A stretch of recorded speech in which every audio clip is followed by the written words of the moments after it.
Hello વિદ્યાર્થી મિત્રો, હું છું જે મેડમ સાઇના ક્લાસીસ યુટ્યુબ ફેમિલીમાં તમારું સ્વાગત કરું છું. વિદ્યાર્થી મિત્રો, આજે હું તમારી સમક્ષ લઈને આવી છું ધોરણ જે 7 એસટીડી 7ની જે ગુજરાતીની બુક આવે સેકન્ડ લેંગ્વેજ, એમાં જે ચેપ્ટર નંબર 6 જો કરી જાંબુએ, બરાબર, એનું આજે હું તમને સરળ શબ્દમાં મારા સમજાવવાની છું. તો વિદ્યાર્થી મિત્રો, તમે ચેનલમાં નવા હોય તો ચેનલને સબસ્ક્રાઈબ કરી લેજો, જેથી અમે નવા વિડીયો મૂકીએ એની નોટિફિકેશન તમારા સુધી પહોંચી જાય. તો અહીં એક સરસ મજાની જાંબુની વાત છે, બરાબર. જો કરી જાંબુ એક હાસ્ય, જે માણસના રોજિંદા જીવનમાં એક જે હાસ્ય ખૂબ મહત્ત્વનું છે. તો હાસ્યથી માણસ એમ કે એક આપણા જીવનની જડીબુટી છે. તો અહીંયા આપણે હાસ્ય સરસ મજાનું આપી જઈએ છીએ. તો આની અંદર જે પાત્રો ક્યાં ક્યાં આવે છે, તો કે ભાઈ અમથાલાલ, એનો ભાણિયો છે ટપુ, બરાબર, એના જે મિત્ર છે અમથાલાલના, એ મગન છે, રામજી છે, નાથિયો છે, મૂંગીમાં, અને છેલ્લે પસી, બરાબર. એમાં જાંબુની વાત કરવામાં આવી છે. તો અહીંયા જાંબુના ઠળિયા વિશે એક રમૂજી પ્રસંગ આપેલો છે. તો અહીંયા આપણે આ જે ચેપ્ટરને સમજી લઈએ. તો કે ભાઈ અહીં જો કરી જાંબુએ, એના જે લેખક જયંતિ ધોકાઈ છે, બરાબર. તો હવે આપણે પેરેગ્રાફ વાઇઝ આપણે સમજી લઈએ.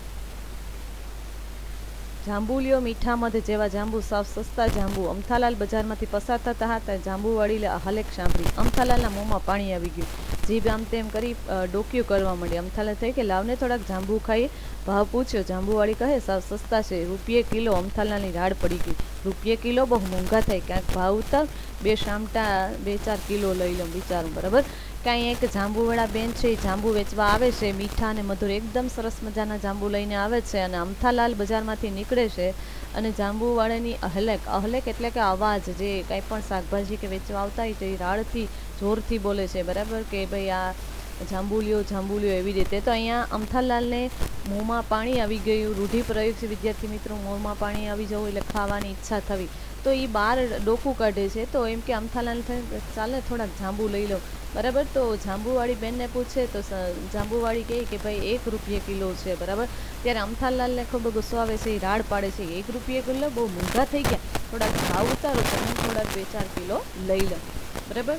તો પેલી જાંબુવાળી બેન કે ના, એક જ ભાવ રહેશે, 1 કિલો લ્યો કે 17 કિલો, બરાબર, 2 ભાવ નહીં થાય, તમારે લેવાય તો લ્યો.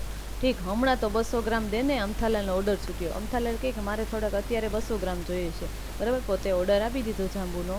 તો જાંબુ તો એવા અમથાલાલને મીઠા લાગ્યા કે ન્યાય 200 ગ્રામ ત્યાં થઈ ગયો જાંબુ હતા. હવે એને એક વિચાર આવે છે, બરાબર, કે તેમને થયું કે જાંબુ તો મારે ખાવા છે, એમાં ના નહીં, પણ જો આ સરસ મજાના ખટ મીઠા જાંબુ ફરીથી ન દેખાય, એટલે મારો એક ભાણિયો છે, એના ભાણિયું નામ હતું ટપુ, બરાબર. તો એ દૂર શહેરમાં રહેતો, તો એ ઘણે બધે દૂર હતું. જો જ્યારે એમ કે એનું જે ઘર હતું એ ખૂબ દૂર હતું. એના ભાણિયાનું નામ ટપુ હતો. ટપુ એના ઉપર ખૂબ એને પ્રેમ હતો, એના ભાણિયા ઉપર. એટલે કે જ્યારે વારે તહેવારે અમથાલાલ એના માટે કંઈક ને કંઈક જે વસ્તુની ખરીદી કરી અને મોકલતા. તો આજે જાંબુની ખરીદી કરી અને એની પાસે મોકલે છે, બરાબર. જાંબુ ખાઈને અમથાલાલને ટપુ યાદ આવે છે, બરાબર. જાંબુ ખાધા પછી ટપુ યાદ આવે છે. હવે એને એમ થાય કે 1 કિલો જાંબુ ટપુ માટે લઈ લો.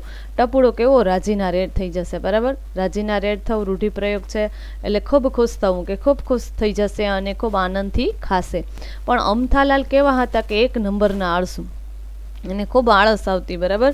એ શું કરે તો કે થેલીમાં થોડા જાંબુ નાખ્યા એટલે અડધો માઇલ એટલે કે 2 કિલોમીટર જેટલું, બરાબર. 2 કિલોમીટર એનો જે ભાણિયો રહેતો હતો, હવે ત્યાં આપવા જવામાં એને આળસ આવે છે, બરાબર. આ એ આળસને લીધે શું પરિણામ આવે છે એ આગળ તમને સ્ટોરીમાં ખબર પડશે, બરાબર. તો એને આળસ આવે છે એટલે એ બીજા દ્વારા મોકલે છે વારાફરતી. જાંબુ ટપુને કેમ પહોંચાડવા એમ વિચાર કરતા હતા, સામે એનો ભાઈબંધ મગન મળી જાય છે, બરાબર. આમાં મેં તમને હમણાં પાત્રના નામ બોલી હતી કે મગન, રામજી, નાથિયો ને મૂંગીમાં ને પછી આ બધા પાત્ર ભજવશે. એનો મિત્ર મળી જાય. અમથાલાલ કહે કે મગન, તું આથમણી દિશાઈ જાય છે. તો પેલો મગન બોલે હા, કાંઈ કામ હોય તો, કાંઈ કામકાજ હોય તો બોલો ને. તો અહીંયા અમથાલાલ છે એને જાંબુ કે શું કહે કે જાંબુની થેલી ટપુડા સુધી પહોંચાડવી છે, તું આટલું મારું કામ કરી આપીશ?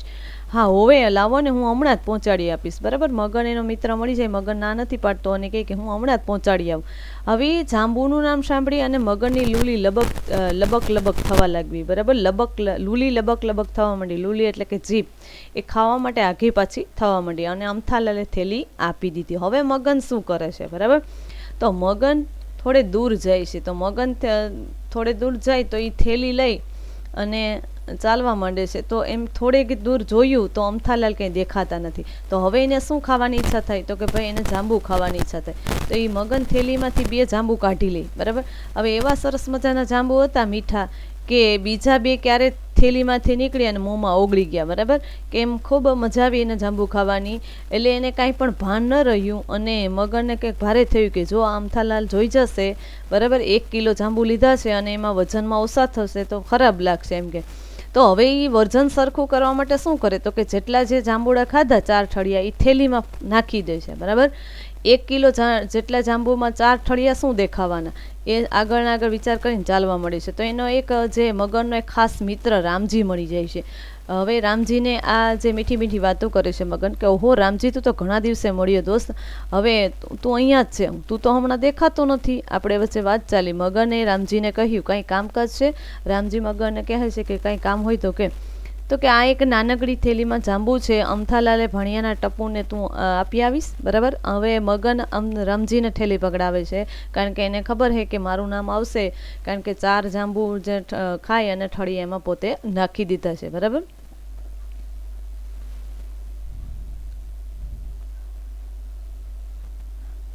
હવે એમાં શું એમ કે રામજીની જીભ પણ જાંબુનું નામ સાંભળીને બોલી ઉઠી.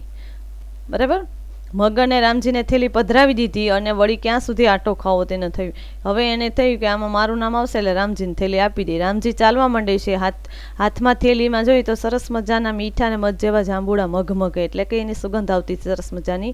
તો રામજીની જીભ માહલીકોર આટા મારવા લાગી. માહલીકોર આટા એટલે અંદર જે જીભ છે ખાવાની ઈચ્છા થવા લાગી.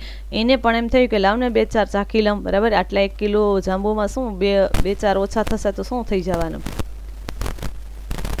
એણે મોંમાં મેલ્યા અને દાઢમાં તો એવા ચોંટી ગયા કે 2-4 વધારે ખાઈ લીધા. હવે હજી ચેન ન પડ્યું એટલે વજન સરખા કરવા માટે એણે પણ અંદર ઠળિયા નાખી દીધા. બરાબર.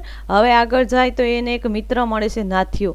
નાથિયો કોણ હતો? તો કે નાથિયો રામજીનો સગા કાકાનો દીકરો હતો. હવે પોતાનો ભાઈ હોય એટલે વિશ્વાસ કરી લે એટલે નાથિયાને થેલી આપી દે છે. રામજી નાથિયાને થેલી આપી અને શું કહે કે તારે આ થેલી અમથાલાલના ભણિયા ટપુડા સુધી પહોંચાડવાની છે. બરાબર.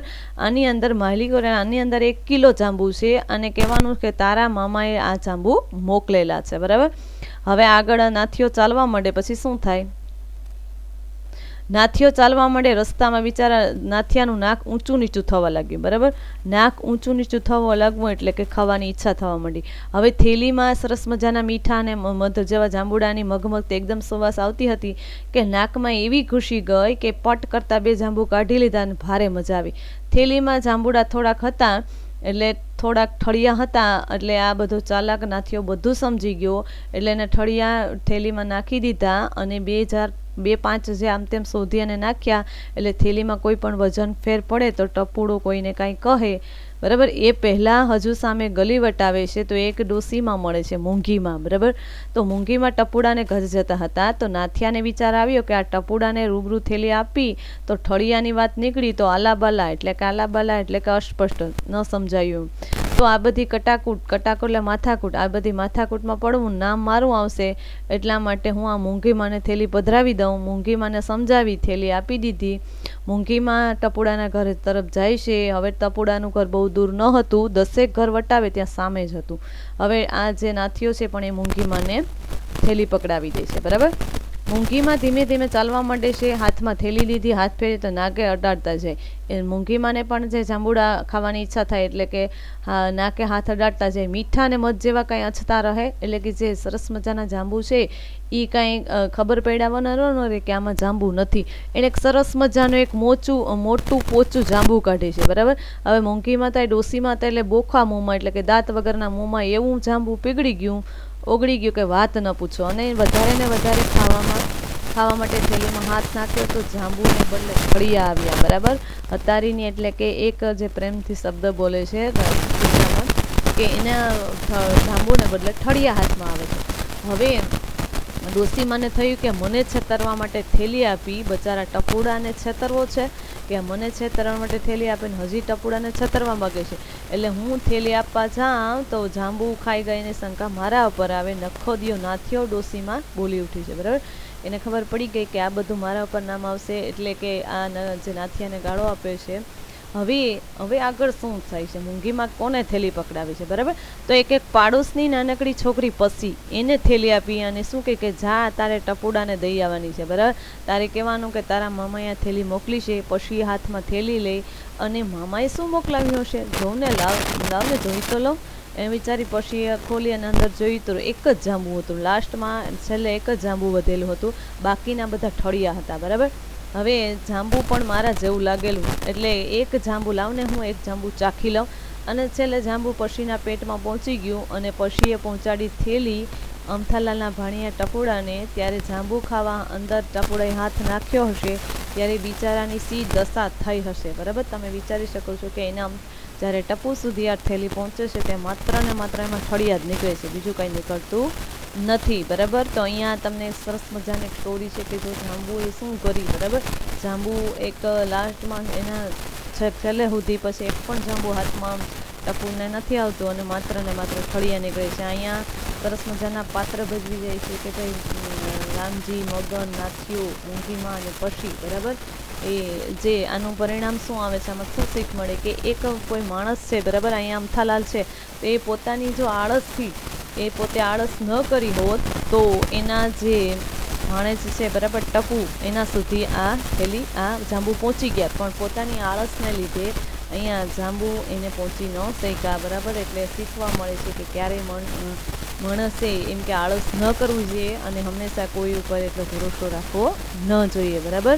તો અહીંયા આ જે ચેપ્ટર મેં મારા સરળ શબ્દમાં તમને સમજાવ્યું. Thank you so much.